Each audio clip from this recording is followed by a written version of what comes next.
This Torah class is brought to you by TorahAnytime.com. Welcome everybody, welcome all our Torah Anytime viewers. So Pesach is coming. Pesach came very quickly this year. I don't know if it was me, maybe because it was a busy year, but this year, wow, it just like shot out of nowhere. Actually, before we even begin the topic, there's a few announcements I have to make. Not really applicable to people over here, but maybe more onto the camera. And I mentioned this in the men's class also. Like, if you're a father, a man, sitting by the seder, do a little preparation before you sit down. And not that you have to be like, okay, we got to take, the cup, now we fill it, now we clean it. When do we clean it? When does your article thing say? What does your article say? No one knows what's going on. Everyone's there. Like, do a little research and know just a little bit what's going on in the seder. Number two, and this is so important, if you're having, and you hopefully should have, like people that have never been to a Pesach Seder ever, and they come to you for a Pesach Seder, that's awesome, that's great, we should do that definitely, but this is like a little, personal request, just let them know the program. Because they're going to come there hungry, never been to a Pesach Seder before in their life, and they're sitting there. Just imagine the scenario, you're coming to invite for a meal for the first time, and you've never been there before, and everyone's coming in, and if you're Ashkenaz, you're wearing a white robe, right? Maybe you have a wand, depending on, like you're in like a different world. There's like all the silver dishes that you possibly own, and you could possibly borrow is all over the table. And then all of a sudden, everyone's like hungry and this, and cutting in there, and they sit down, and they start handing books out. Be like, this is the reading material for today's program, and think of a guy who's never been there before. All of a sudden, he's doing this. That could come, a little bit as a shock. Besides the fact that finally, when you get some food, you get a little piece of celery or some this, and you put it in tears and this, and then you got a bitter stuff and that. Just explain to them, know the situation. Be like, hey, listen, the food's going to come. It's going to be good, but we're going to speak about it for like 6 hours first, or however long you guys go for, and then we're going to get to it. Those are two things that I felt like I needed to get off. It is very, very important. But okay, so let us begin to understand the Pesach Seder, what we're doing on this holy, amazing night. Now, when you look at the Pesach Seder, and if you actually look at it, it's very interesting when you're dealing at. I like dealing with Jewish things from a very basic level because people don't know basic levels, unfortunately. People are worrying, and I'll give you this idea like this. People come and they'll tell you like numerical values, which I love, by the way. It's great, it's awesome. Of like 7,000, and you divide it by 4,000, and you get the equal number. This is my name, and this is why I'm here today. And you go through this whole thing. That's awesome. It's amazing. That's great. But it doesn't like speak to people like, why are we doing over here? Like, okay, that's very nice. So matzah equals anava, and that's great. That's beautiful, and it's humility. But why? Like, what's going on over here? You have to think of a way that, imagine, you have like those kids. So they go and they start asking questions. What are their questions? The questions are usually like, why? And then you answer them, and it doesn't matter what the question is. Why is it hot? Because of the sun. The sun is, it's shining in, and there's a lot of heat in the sun. Why? Because, there's stuff in the orbit, and there's like stars, and there's like heat, and there's like, yeah, but why? And, why does it fall? Why this? And why this? So eventually you answer until you have no more guesses, to figure it out, and then you'd be like, go ask your mother, or whatever, go find somebody else. But if you think of it in Judaism, when you keep on like, why are we doing what we're doing? Like, what is going on over here? You look at the Pesach Seder, and everyone goes to the Pesach Seder. You've been through the Pesach Seder. You'll be like, yeah, it's cool. Okay, we're used to it. We lean to this side, and we eat. We can only latza because we're going to choke, and we got to drink 4 cups. We got to eat a lot of matzah in a very short period of time. It's great for the bowel. It's like the things that we do that we have no idea what's going on and why do we do it. Here, and listen to some basic ideas that I'm sure many of us did not even have an idea that there was a question. You look at the basic things of Pesach. We look at, Rabbi Gamliel says, we read it in the Haggadah, if you don't say these 3 things, you are in Yotzeh. Pesach, matzah, maror. If you break those things up, those 3 basic stuff, you have Pesach, matzah, and maror. Pesach is denoting freedom. Matzah is something that's denoting slavery. It's possible it could also be denoting something else. And then you have maror, which is bitterness, which is denoting slavery. So in one sentence, we're saying freedom and slavery. And we're sort of giving this vibe of freedom and slavery throughout the entire conflicting Seder. And if you think about it, let's look at the 4 questions. The 4 questions, these are the questions that every kid learns in like Spanish, English, or whatever, any language that they know that they're going to go and they're going to come and they're going to say it. And they're asking the questions. Do you ever really think about those questions? Like, what are the questions that they're asking? It's very conflicting questions. So the first question they ask is, how come on all other nights we dip once? Tonight we dip twice. That denotes what? Slavery or more freedom? You think more dipping, more freedom? Well, we're going to see. This is a preliminary understanding of things, right? We're dipping twice. That's denoting freedom. Then we say on this, the second question is, on all other nights we eat bread. Tonight we're eating matzah. Is that slavery or freedom? Is matzah slavery or freedom? Does anybody here willingly eat matzah, right? On purpose. But I'm saying, yeah, it's delicious. It's not. But I'm saying if you have some good, I don't know, they tell me Bukharian bread is a thing, right? They're like, oh, Bukharian bread. Like you have I've never eaten Bukharian bread, but imagine, it's nothing? I don't know. I know you're not Bukharian. Yeah. Huh? It's like matzah. It's like matzah? Is that what it is? Okay, I thought it's something like, supposed to be like cool or that.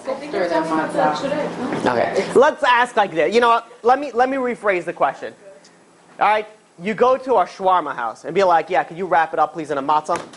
You're like, when was the last time that you are like going to go out somewhere and you want to eat something in a matzah? No, you eat it with the bread, you eat it with that. So matzah is, it's very expensive, it's more expensive than bread, but usually if you think about it, the taste-wise, it's a step down. Now we're soon going to see where it actually falls into, but if you think about it, matzah, preliminary, looks like it's more slavery style. So we have here, first one, dipping twice, freedom. Second one, slavery, matzah. Third one is we have on all the nights, we eat regular herbs. Today we're eating bitter herbs, maror. Why are we eating maror? Maror is slavery. And then finally we recline. We recline because we're like kings.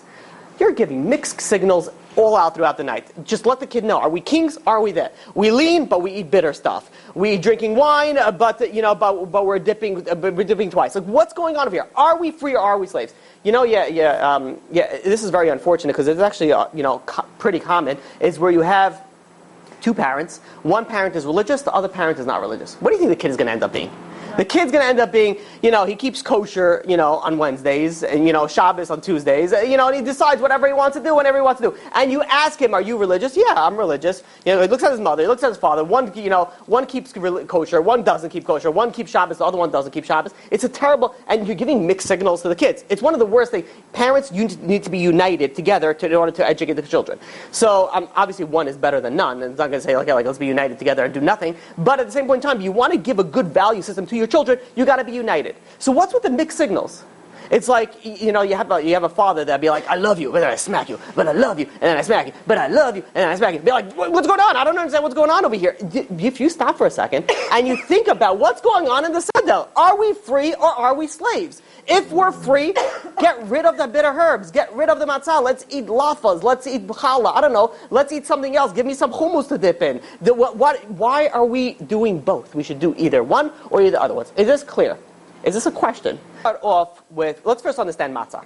Matzah is, if you realize matzah in itself is conflicting. Because matzah, we ate, it's poor man's bread. Halachmanya, this is poor man's bread. Right? People say, why is it poor man's bread? Because it's so expensive, so it makes you poor.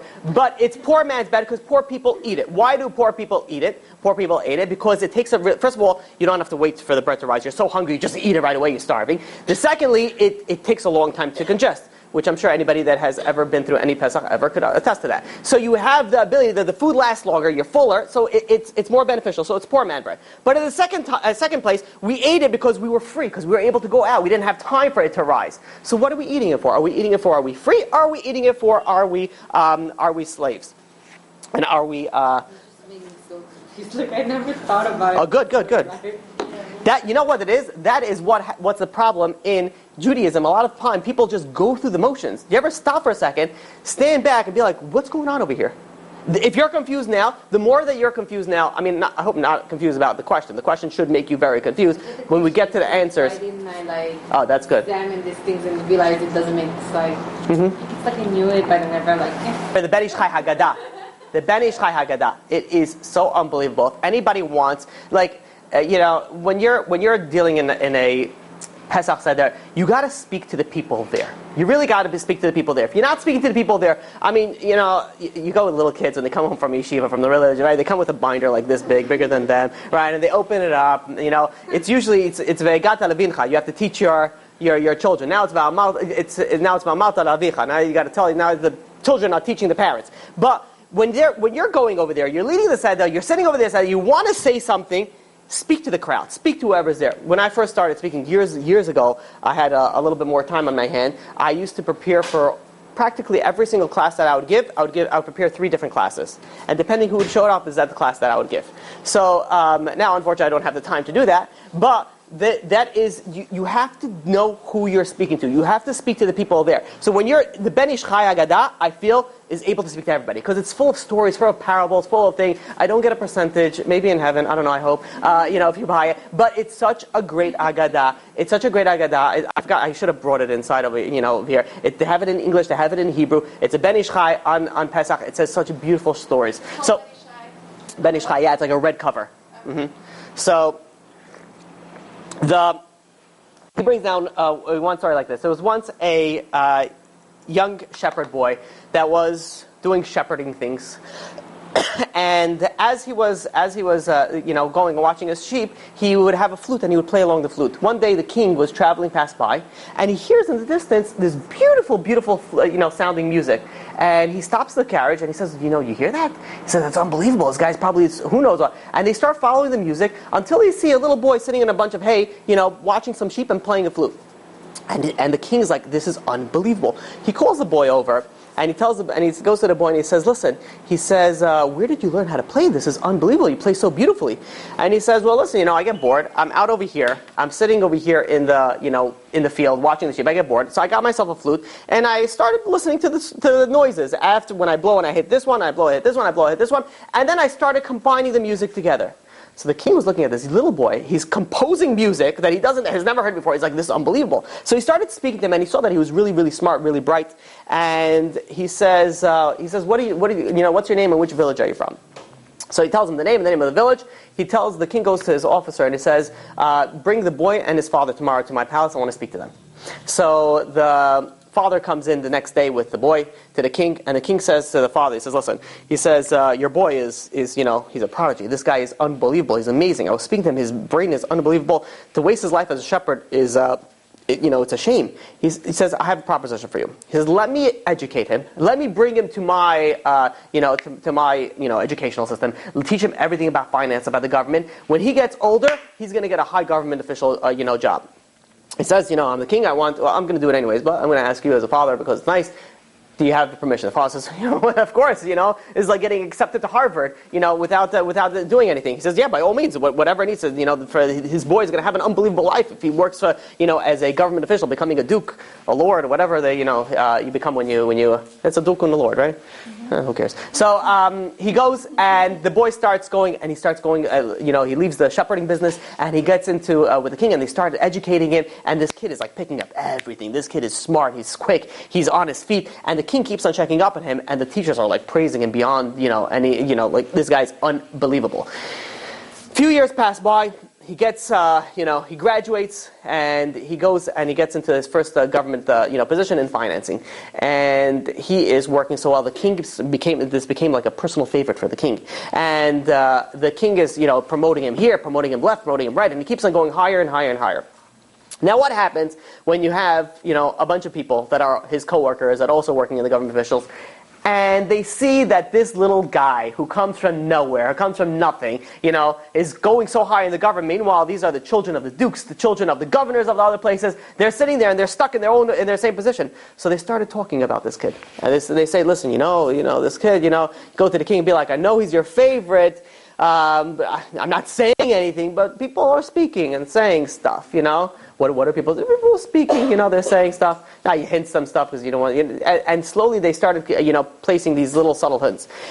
Eventually the hints started getting stronger because the king wasn't doing anything. The king's like, no, this guy is good. I know him. I trust him. Comes a short while later, and finally the accusations becomes, this guy's stealing from you, he's financed, you don't know what's going on. Of course, he's robbing you left and right. The king says, I know for a fact that he's not. But to silence everybody, I'll investigate the matter. And he calls duke, this new duke, shepherd, and he says, listen, he says, you've been working with me for quite a few years. He says, there's word around town. He says, I happen to trust you, I believe you, but in order to silence the others, I'm going to have to do a little investigation. The guy says, yeah, of course, by all means. He says, the king says, we're going now to your house, and you're going to give me around the tour, and we're going to see what's going on in there. The king's thinking, he says, if this guy is robbing me, then I'll see how he's living. I'll be able to see if he's living lavishly, like higher than his means, and I know something he's getting money from other places. But if he's living like everybody else, which is again very comfortable, then I know there's nothing to worry about. So the guy says, of course, by all means. He brings him to his house. He opens the door and he takes him a tour. This is the living room, this is the dining room, this is that. Whatever. Going from room to room to room to room to room. Finally, the king's like, very nice. He's walking through the entire thing, and then as they're about to leave, he sees that this old shepherd just walks really fast by one room. So the king's like, it's like a little like nook in the corner with a little door. He says, what's in that room? The king says. So the shepherd's like, nothing. That's just gives us a little storage. There's nothing in there. So the king says, no, let's, I want to look at the whole house. Let's look at that room. The shepherd said, really, it's nothing. Let's just go. Come on. You saw I have nothing in here. Let's go. We'll have a drink. We'll have a good time. There's nothing to do over here.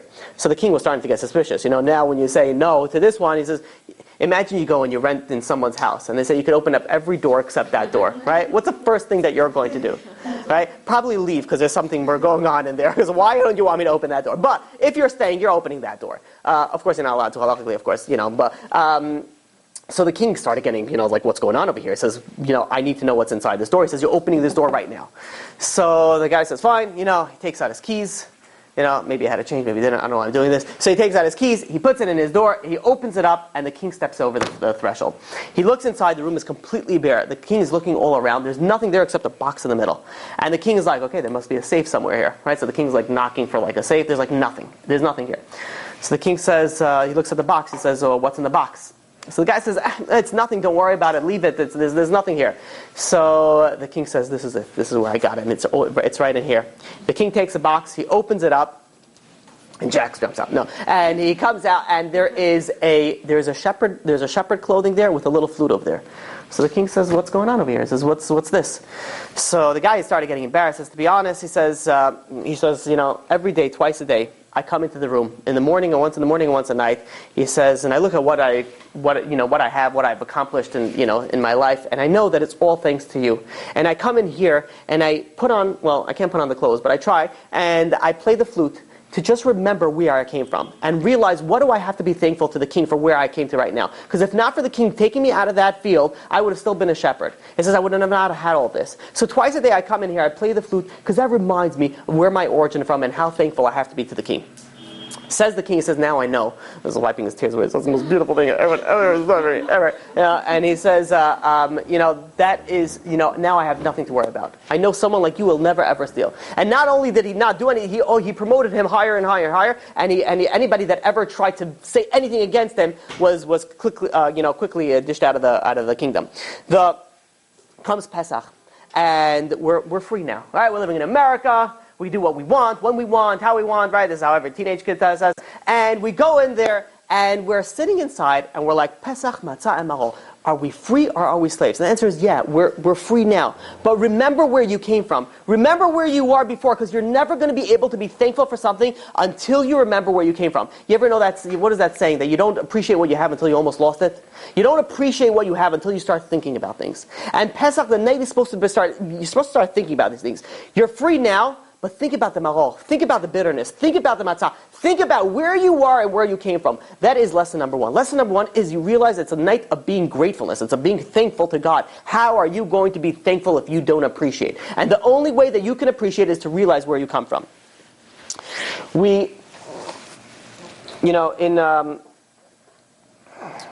Usually in holidays, almost in everything, what do we say? L'shana haba b'Yerushalayim. At the end of everything, we say usually at the end of things, next year in Yerushalayim, next year in Jerusalem. You ever realize usually in holidays when we do these things, it's usually at the end of the holidays. Pesach, right at the beginning, halach ma'anya, the first thing in the Seder, we say hashtahacha, now we're here, l'shana haba, but next year we're going to be Yerushalayim. How come in Pesach we do it in the beginning and everything else we do it at the end?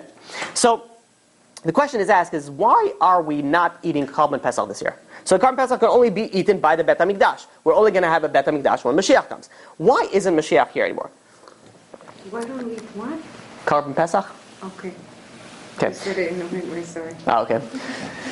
My apologies. Okay.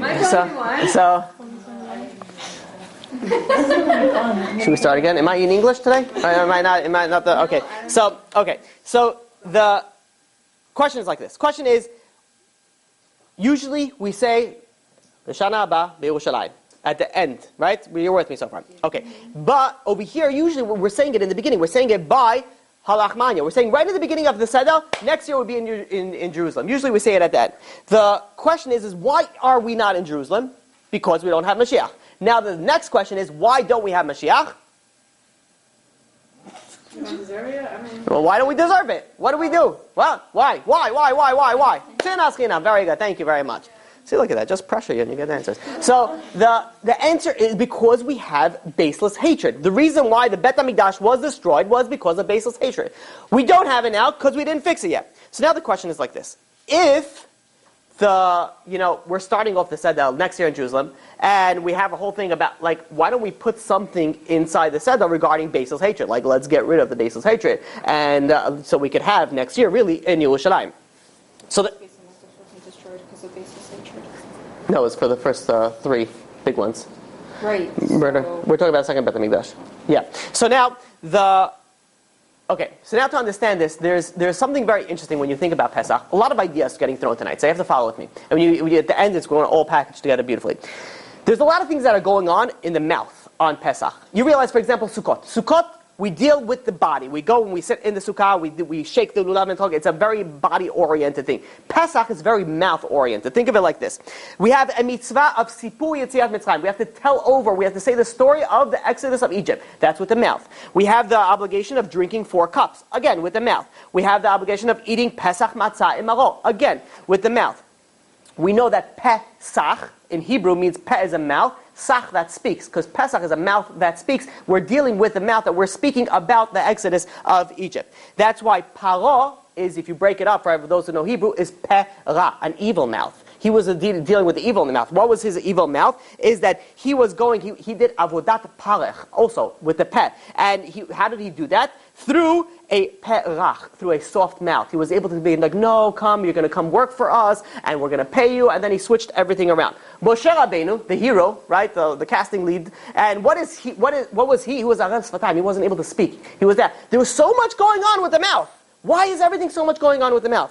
And the answer is, the Chavetz Chaim says, why did we get destroyed? Why did the first Bet HaMikdash was destroyed? Because of sinat chinam, baseless hatred, which means through what? Through lashon hara, through evil speech. So the entire Pesach, we're dealing with speech to correct the speech.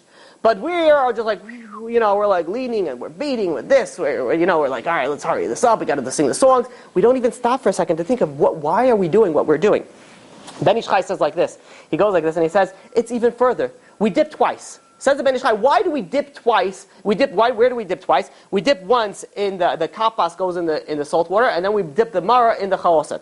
So we dip twice. Why? The Ben Ish Chai, the first dipping is the kapas into the salt water. That is to commemorate the first dipping in the Torah. What was the first dipping in the Torah? Is where Yosef's brothers dipped his coat in the blood. We see in Genesis, in Bereshit, Parashat Vayeshev, chapter 37, verse 3, it says, "Vayisrael Yahav et Yosef mikol banav ki ben zekunim hu va'asa lo ketonet pasim." Yaakov made for Yosef a ketonet pasim, this beautiful coat. The brothers went and they dipped that coat in the blood.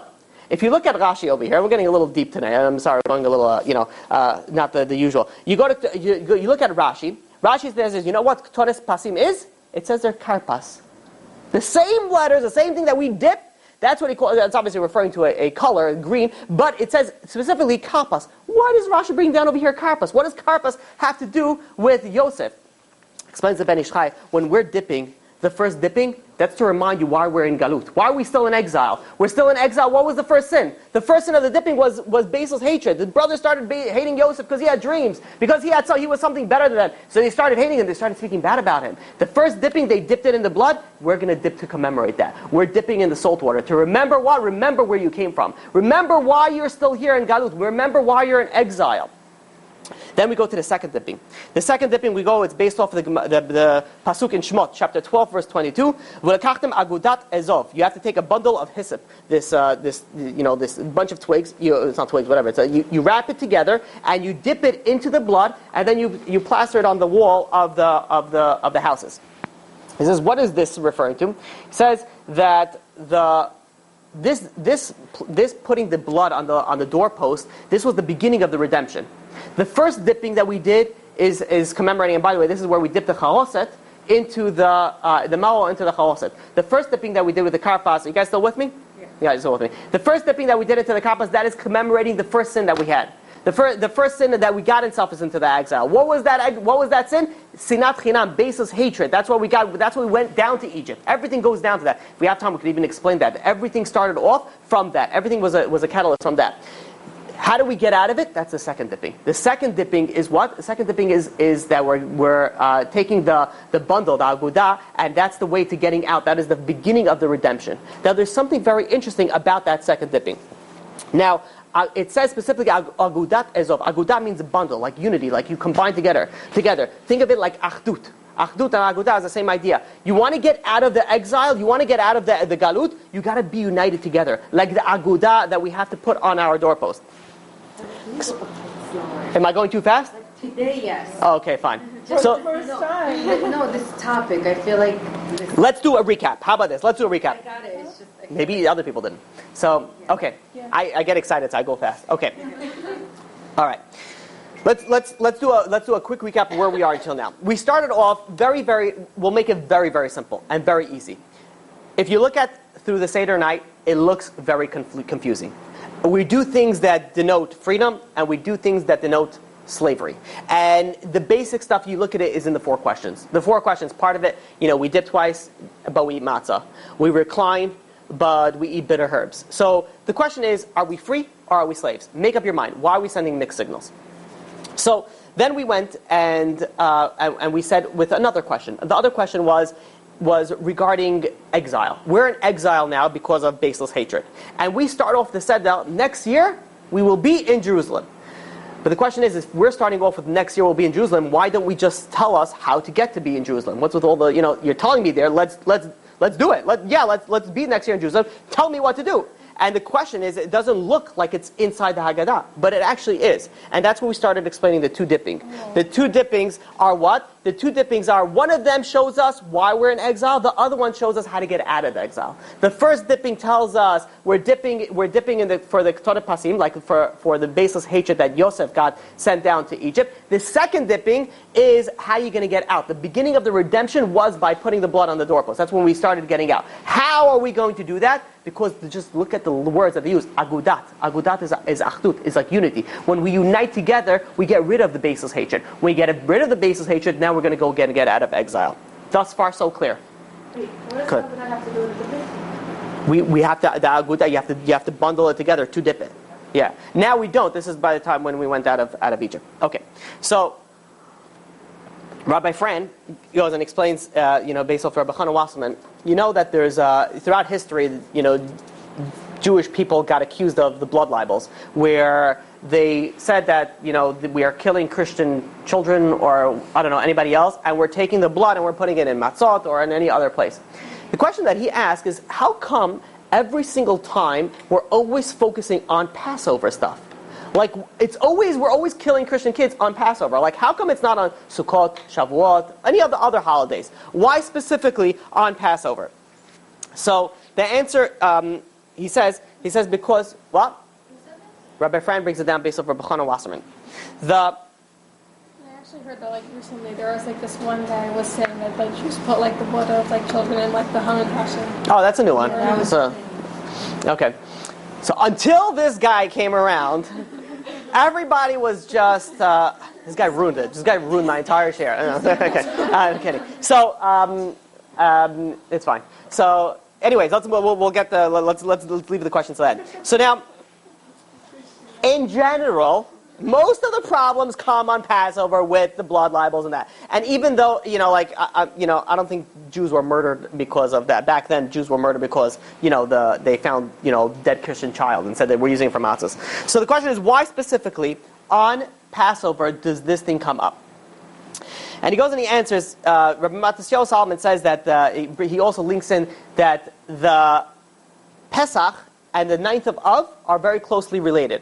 How are they closely related? First of all, the night that the first night of Passover falls out on, that's going to be the same night that Tisha B'Av falls out. 5 months later, but it's going to be the same night of the week, same day of the week.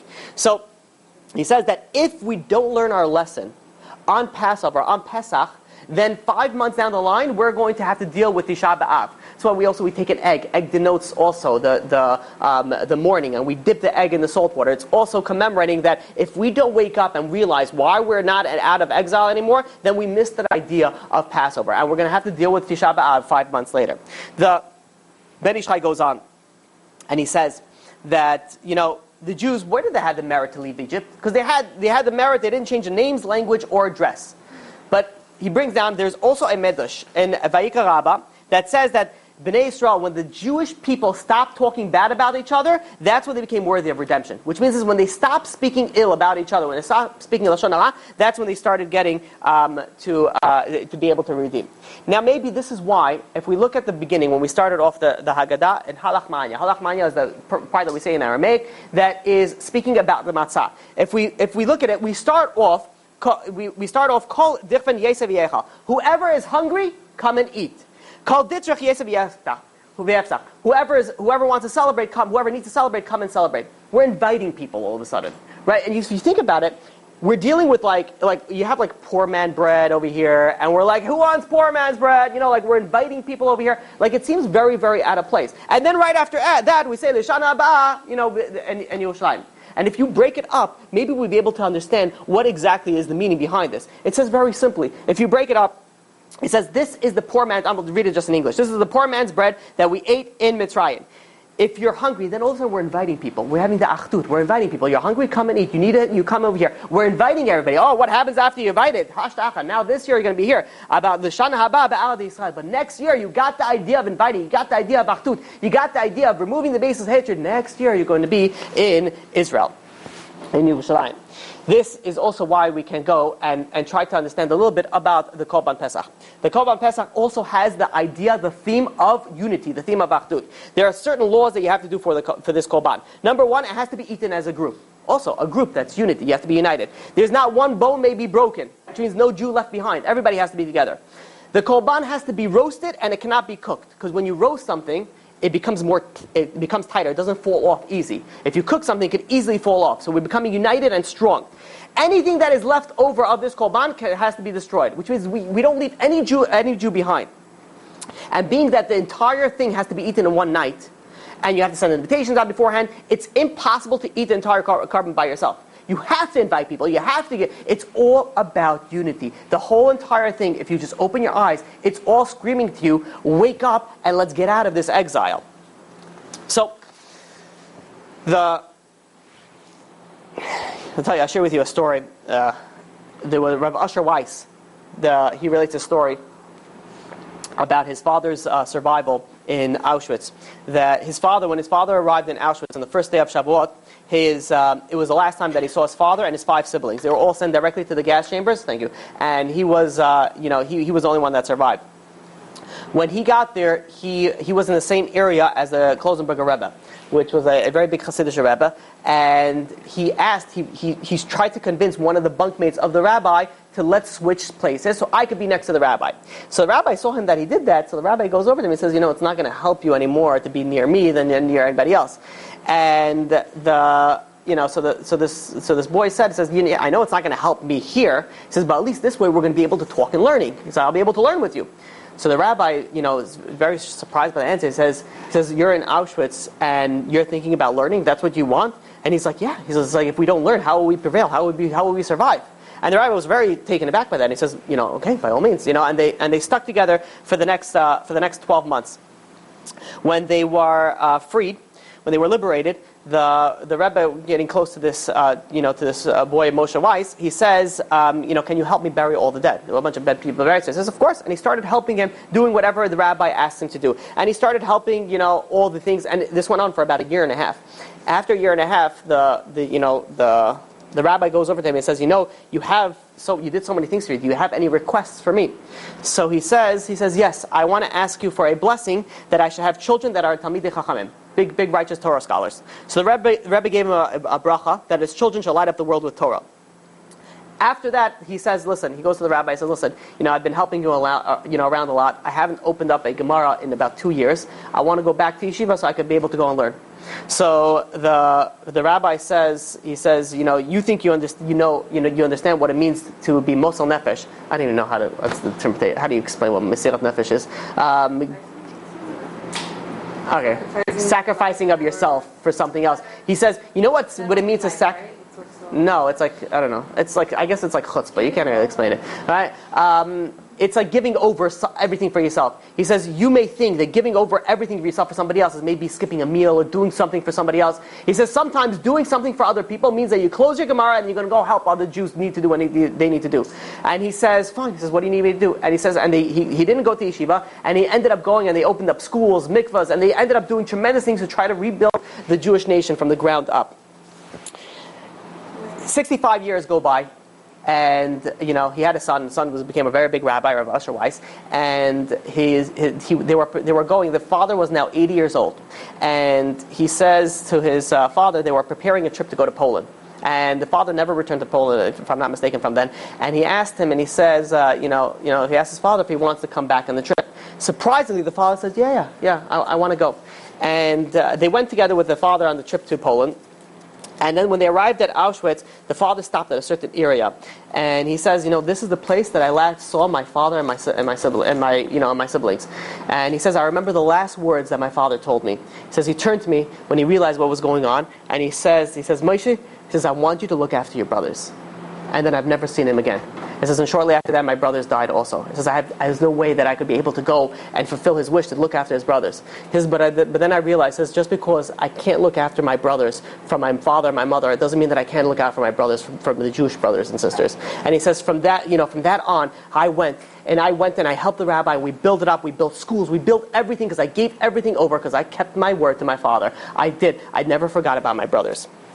And I watched over my brothers. We're coming to the Pesach Seder. We're coming to this night. And we have to remember all our brothers and sisters out there that need us. They don't have anything. They don't know anything. There's so many people that they're just depressed. They have nothing. They just need a hug. They need something. They need someone to speak to. They have nothing. They're so spiritually dead. There's nothing going on with them. They need somebody to talk to, somebody to invite them. Tonight is the night of unity. Tonight is the night that you go out and you bring people in together. The Ben Ish Chai goes on. And he explains something else. He says that a man's nature is that a person doesn't understand suffering until he himself feels a little bit of suffering. And he brings another parable, another mashal, and he says like this. There was a king who his son was going to be heir to the throne, and he was going to go and as the way that it usually goes in the kingdoms, you have to be trained and educated, at the highest manner to know how to run a kingdom. So you have to learn everything from law to finance to like basic medicine. You have to be very, very well rounded. So the king went and searched high and low for the best educator in the entire country to be able to educate his son. And he kept on coming out to one guy. One guy kept on coming onto the top. So he invites this guy and he says, listen, I need you to educate my son everything from A to Z to become the next king. And the guy says, yeah, not a problem. And the king says, I'm going to test him. And if I am satisfied with it, then I double your wages. He says, you're going to get paid handsomely, but the better job that you do, the more that you're going to get paid. He says, very well. They make a contract and they start the training. And as the training goes by, as years goes by, the king is extremely impressed with it. This guy is unbelievable. This guy is off the hook. He's able to train him on everything and even better than the king. Eventually comes a point in time, the guy gets older, the prince, and he says, go for your final test with the king. And the king tests him and he says, it's unbelievable, this guy is amazing, he's better than me, he knows so much information, you did an excellent job. He calls over the educator and he's about to pay him. So the educator says, I'm done, but I have one more lesson to teach your son. Send him over to me, I need 1 more hour. King says, fine, sends his son over to the educator. The educator goes, brings him down to his basement, his dungeon, and he says, please step over here, and listening to his teacher, and he takes him and he straps him to this table. And the guy says, the prince says, what are you doing? He says, giving you your last lesson. And he straps him really tight, and it doesn't look good. Then he takes out a whip, and he starts beating the prince, beating it, and blood is coming out. The prince is screaming, I want to sue you, I want to kill you, I'm going to get you, this is going to be your end. And the guy keeps on beating until this prince is bloody and bruised. Finally, the educator feels like he had enough. He lets him out, he says, okay, now you graduated. So he comes stumbling back to the king, to the palace, and the king says, "Who did this to you? I'm going to have their head." He's like, "It's the educator. He put me in the basement. He started whipping me." He's like, "This? Are you kidding me?" He says, he calls over the guards. He says, "Arrest him and hang him immediately." He put him in the worst possible death. Can you believe it? And they set him up. They capture this educator. They get him ready to be hung. And the king is so bothered by it. He says, "Why did he do it? Why?" And he calls over before he gets hung. And he calls over the educator. And he says, "Listen." He says, "You're going to die. And if I could make you die in a more gruesome manner, I would." He says, "For what you did to my son." He says, "But I don't understand something, and it's been bothering me." And it says, "I need to know before you die." He says, "Why did you do it? Why did you go and destroy everything? You are going to be the top. You are the best. You are set for life. Why did you go and ruin everything?" So the guy says, "Listen." He says, "You hired me to do a job." He says, "And I take my job very seriously, and I make sure that I did a very good job." And he goes on and he says, "What is the king going to do?" He says he's going to sit there and give out orders, or he's going to go and he's going to judge cases, and he's going to go and he's going to have to mediate between different things, and he's going to have to describe or decree punishments to certain crimes. And he says, of course, he's going to have to do all of those. And he says, exactly. He says, imagine somebody goes and steals $100. And this prince, who's been pampered his entire life, never stepped a day in a war, doesn't know what pain feels like, sees that someone stole $100, it's going to be like 100 lashes. He says, but this person can't even last 3 lashes. By the time 50 lashes is going to come, this body is going to already be ripped in half. But the king gave an order. You have to go on with the order. He says, this guy would he would so much be misjudged all the people because he wouldn't be able to attribute a correct punishment for the crime because he'd never felt anything. He's been pampered his entire life. He says, I wanted to make sure that he judges everybody rightly and justly. He says, because of that, now he knows what 1 lash feels like. What is the difference between 2, 3, and 4? And forever, until the end of days, he's going to remember before he judges somebody for death, or for penalty, or for lashes, he's going to know exactly how much this person deserves, exactly how much this person needs, because he was there. He felt it. He was in that. When you look at it, you look at the world, Israel is always one of the first scenes in like national disasters.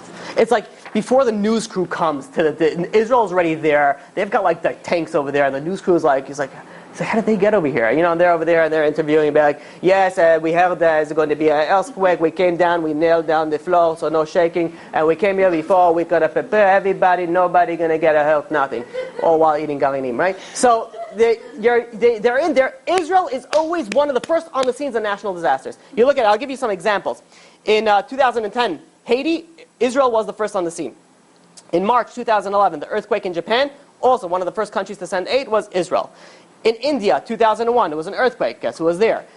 In El Salvador, 2001, another earthquake. In 1999, a Turkish earthquake. New Orleans, Hurricane Katrina. Israel was always on the scene, always sending it. The 2004 tsunami, there were 60 tons of international aid that was sent to Indonesia and 82 tons that were sent to Sri Lanka. So you have all these things. Israel is constantly sending aid. They're always there. Even in their enemy countries that go and they have something, Israel knows how to deal with these things. I remember growing up, and this just popped into my head, and I don't remember all the details on it, but there was some sort of, I don't know if it was in Lebanon or something, there was a building collapse or something like that. And Israel knew how to deal with that because they dealt with explosions and things like that. They sent their own cranes in there to go and save people. Now, why is Israel, a tiny country, not the most financially, as all the larger countries there, are always sending aid and are always helping everybody else? Because we know what it feels like to be persecuted, to be run, to be chased, and to go through so many problems. We know because we felt it and we lived through it. And when you feel through that, then you could attest to that and you could be like, I know what you're going through. I know what you're going through and I don't want you to go through it because I've been through that. And that's why Israel's always on the first of the scene. When we go and we look at it and we say, Pesach, matzah, and maror, we're thinking about it, let's at least do it. Okay, we're confusing, but let's do it chronologically. Pesach should be at the end. That was when we got out, Passover, once we got out. We should start off matzah, maror, and then Pesach. Why are we starting with Pesach? And the answer, the Sfas Emes explains. And he says, you know why? He says, because we start off with Pesach, because we realize that the way that we got to redemption, the way that we actually were able to be redeemed, the goal was to be redeemed. But how do we get there? through matzah and maror. We had to go through all that. Maror, the punishment, the brutal hardship that we went through, that is what all built us for success. And you should know that every one of you, whatever hardships that you go through in life, this is what builds you for who you are. This is what makes you be able to accomplish. People that aren't able to have any children, they go and you know what happens eventually they have a child? They open up organizations to help people have children. People that go through different sufferings in life, they're going to go, they see what teenage people, they go and they open up centers for it. Their problems in life is what brings you your biggest success. That's why the Shlach HaKadosh brings a minhag that people go and they kiss the maror. They give it a kiss to it because they know that all the bitterness, all the problems that come in life is really for our benefit and really helps us become what we are. So now let's go through a little review and then we'll finish off shortly. The question that we ask, let's go through the 4 questions and we'll break it down very, very nice. On all nights, we do not dip even once, but tonight we dip twice. Why are we dipping twice? And the answer is because the first time that we're dipping is what is reminding us why we got into the exile. We got into the exile because we had sinat chinam. The second dipping is how do we get out of the exile? Agudat ezov. We got to go and we got to unite together. The second question is says that on all other nights we eat bread, but how come tonight we're eating matzah? Matzah is something very interesting. You could look at it at both. It could be either something that is slavery or something that's noting freedom. And the answer is, it really is both. We're free now, but remember where you came from. Remember what you have to be thankful for. Remember what you have to be grateful for. The question... Matzah we ate when we left Egypt because it denoted our freedom because we couldn't stick around and wait for it. Okay. And at the same point in time, it's lechem oni, it's also what we ate in Egypt as well. So it's denoting both, it's conflicting. The answer is no, it's not conflicting, it's you are free, but remember where you came from. And that's how you're going to be grateful and thankful. The third question in the Manishtana, we asked on all other nights we eat vegetables, but tonight we're eating bitter herbs. We can only relate to others when we deal through the bitterness. We're going and we're saying the story of Yetzias Mitzrayim. You want to relate to that? You got to feel it. You got to feel it a little. So we eat something that's bitter, that's difficult, that makes us cry. That's something that's going to make you feel a little bit something towards that emotion. Then you know what? I could relate a little bit. You could relate a little bit. It's going to change the whole thing. Now we have the final question that we have to answer, and that is why do we recline? Why do we recline? Let me show you something very beautiful from Rabbi Binyamin Przansky. He brings down the Sfas Emes says that the 4 cups, they trigger a redemption of the soul. It's a gulat hanefesh. The reclining generates a gulat haguf, a redemption of the physical being. Now, Rabbi Avram Shor explains it like this. He says that we have 5 senses, right? We have sight, hearing, smell, taste, and touch. The first 4 are all in the head, right? We have the hearing, the smelling, the tasting, the seeing. Those 4 are represented by the 4 cups. The touch, that is represented by reclining. Now, why is that represented by the reclining?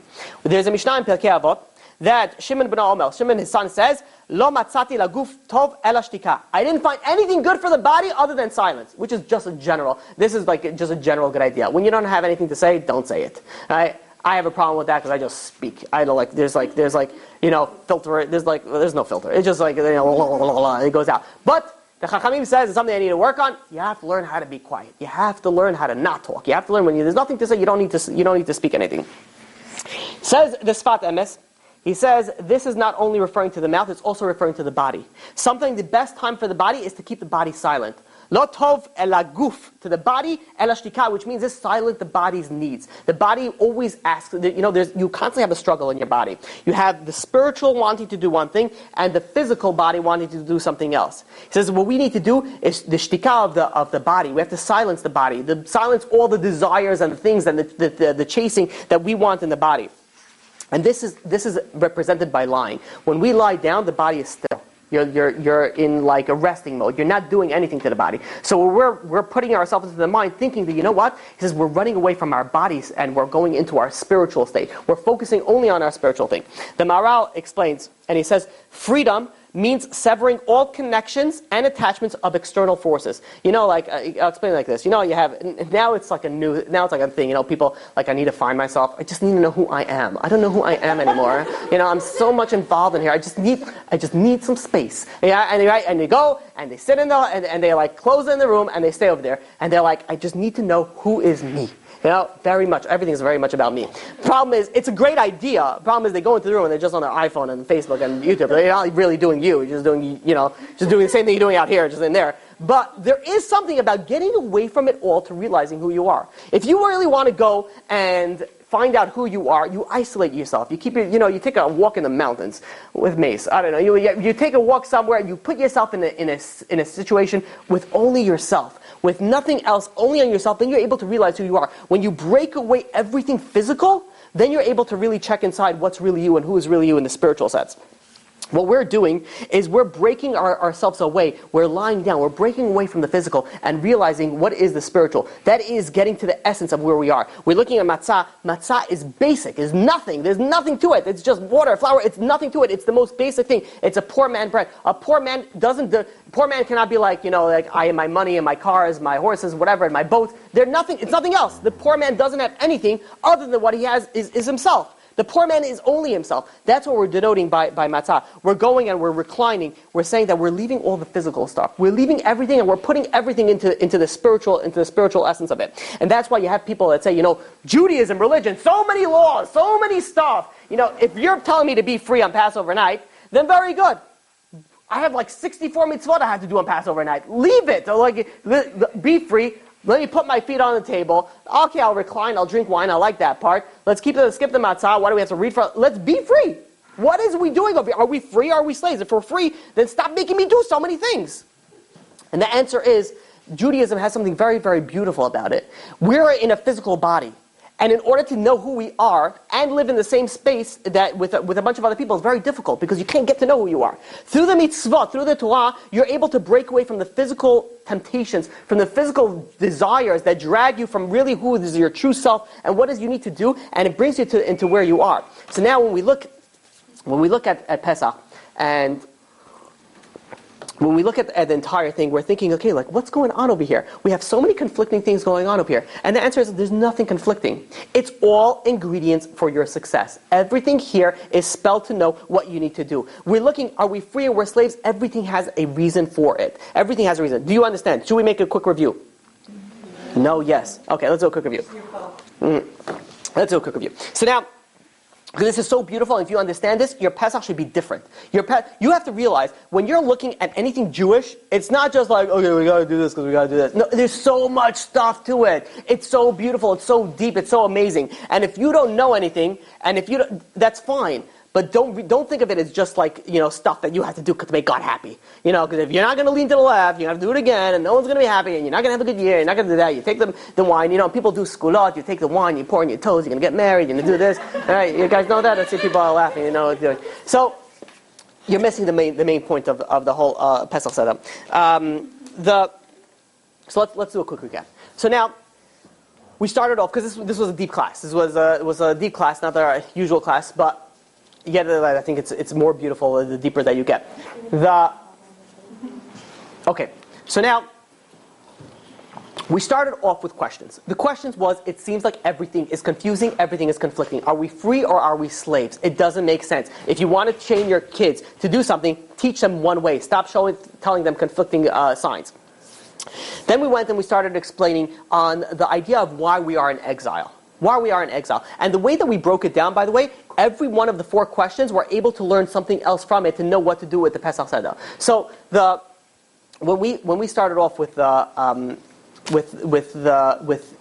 sinat chinam, with baseless hatred. We're saying, where is the baseless hatred? The baseless hatred, the reason why we're not in Jerusalem now is because we have baseless hatred. Why don't we at least hint to it that there is some sort of, or at least say something about baseless hatred in the Haggadah? And the answer is, it's all over. It's all over there. That is the reason why also we have the two dippings. The two dipping, one is to realize why we got into the trouble, and one is how to get out of the trouble. Then we said about matzah. Matzah is something that either gives you something that is free or slavery. And the answer is, it's both, because you are free now, but remember where you came from, because you're not going to be able to be thankful or grateful unless you know where you came from. Then we said about the bitter herbs. The bitter herbs is in order to realize, in order to appreciate, in order to help somebody else, you have to be a little bit involved with that person. You have to know where that person's coming from. Get that bitterness. If you get that bitterness, you'll be able to relate to that.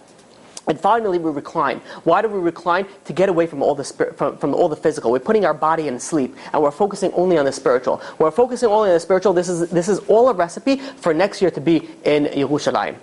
We explained, and we said that everything is, we have to go through our hardships in life in order to get to where we are. And the question is, that's nice when you're looking back. But like, come on, I'm like, hardships is hardships. No one wants hardships. And again, no one should get any hardships. I heard it once, a nice, very great parable. Like, life is like a cup of coffee. I don't know if you guys ever heard of this. You take you take something bitter, the coffee, and you put it in the cup. Then you take something sweet, the sugar, and you add it in the cup. Then you take something hot, the water, and you add it in the cup. And then you take something cold, the milk, and you add it in the cup. And you mix all these ingredients together, and you have a delicious cup of coffee. He says, but if you have, in life, wait for the, okay, in life. I feel like a meme of that. In life, they got it from a rabbi. In life, we have many things in life, but if you're dealing only on the bitterness, only on the problems, only on this, then it's very problem. But you look at everything together, it's a delicious cup of coffee. Life is a delicious cup of coffee that till the very end drop. And unfortunately, sometimes, and we don't wish it on anybody. Now, they should go through any hardships or any problems. But when you do, you know that there's a loving God, and that's giving this to you for a reason and a purpose. There was. See, I guess it was good that we finished off with that. So. Now I'm scared. Should I go more? Okay, so we'll finish off with one story that I read from Rabbi Yamin Przatsky. That says like this. It says that beautiful story. There was once a rabbi, and this rabbi was a very, very, very devoted teacher. Like, he wouldn't miss nothing for this is in Israel. No matter what happened, he was always there, always teaching, very, very, very devoted to his profession and to his job. And that's why the principal one time was walking, and he saw that the rabbi left in the middle of class, ran to the office to make a phone call, and then ran back afterwards. And the principal, that's perfectly fine. The rabbi's allowed to do whatever he wants. But this rabbi never did it before in his entire career, and bothered him, the principal. So he goes over to the rabbi afterwards, and he says, I don't understand. He says, I've never seen you do anything. He says, and I saw you run so fast out of the classroom, then you ran right back in. He says, why did you leave in the middle of class? Something that you've never done before. So the rabbi, his name is Rabbi Stern, he goes and he says, when I left my house this morning, he says, I had. He goes and explains. He says, he's making a wedding for one of his children, and they needed extra money, so they went to a gemach, to a free loan society, and to get a loan for money for the wedding. And he took a few $1,000s for that, and he put it in his pocket, in his old suit pocket in his closet. And as he was leaving the house, he overheard his wife, say, I'm going to get rid of all the clothing, all the old clothing that we have, all your old suits, and give away to, spring cleaning. So he goes and he says, as I was in the middle of class, I remembered that the money was in my old suit. And I was like, oh my gosh. He says that could be so I ran out, I called my wife, and he heard the conversation. The rabbi heard the conversation. The conversation was the rabbi, the principal heard the rabbi says, did you already clean out the closet? And the wife says, yeah. Says, did the garbage man already take out the garbage? And she's like, yeah. And he's like, thank you. And he's like, okay, no, thank you. And he hangs up and he goes right back into the class. So the principal says, but the money is in your thing. He's like, yeah. He says, what are we supposed to do? He says, this rabbi didn't even sweat a little bit, didn't even break, didn't even tell his wife what happened. Just went right back into the class. So the guy was like, he's like, dude. He didn't say dude, but he said dude. He says, how did you do that? How did you get the strength? How did you get the strength and the ability to be able to not even blow up, not even to say anything? Why are you throwing out all my suits? People, would get. He says, nothing, not even a little bit. So the rabbi says when I was when I was a young man in yeshiva, he says that my rabbi came and told me, he says that in life we're faced with many tests, with many nisyonis, with many tastes. And he says the purpose for which we are placed on this earth are for those tests. Don't mess up those purposes. And when this happened, the first thing that came to mind was that. He says, this is all a test, and this is one of the reasons that I'm here in this world. This is what I'm going to get angry for. What am I going to get upset about? You think it's going to make any difference? He says, it's not going to help anything. He went and he says, there's nothing. He went right back into the class without skipping a beat and continuing his thing. Even though there's a guy on a rabbi salary who now has to figure out to get more money for the wedding and now pay double for whatever that he took out. There was once we'll finish with this thought. There was once a tightrope walker that would go and he would, walk on rope. And he, and everybody was all amazed. He would walk back and forth on the ropes, do flips and sit on that. And then he would go, at the end of his show, he would go and he would ask the audience, he says, I need a child. I'm going to put a child in a barrel and I'm going to wheel, whatever, do some sort of trick with the child over the tightrope. So he says, any volunteers, thank you. Any volunteers? Of course nobody's going to be a volunteer. Till a little boy picks up his hand and says, I'll be a volunteer. So this little boy goes up and he gets into the barrel. The guy goes on the tightrope, goes back and forth. Everyone's like, holding onto the cheers, saying, please stop this show. Let's finish this. I don't want to see this anymore. Funny what people are entertained. People are entertained, but like, and then it's like, oh, it was great. I'll pay more money for that. So he goes and everything. He finishes off with great. Everyone claps. Everything is amazing.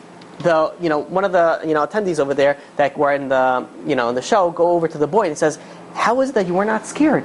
You just walked up right up to there and did everything. How are you not scared at all? So the boy replied, he says, that man is my father. He says, I know I'm in good hands, and I know nothing's going to happen to me.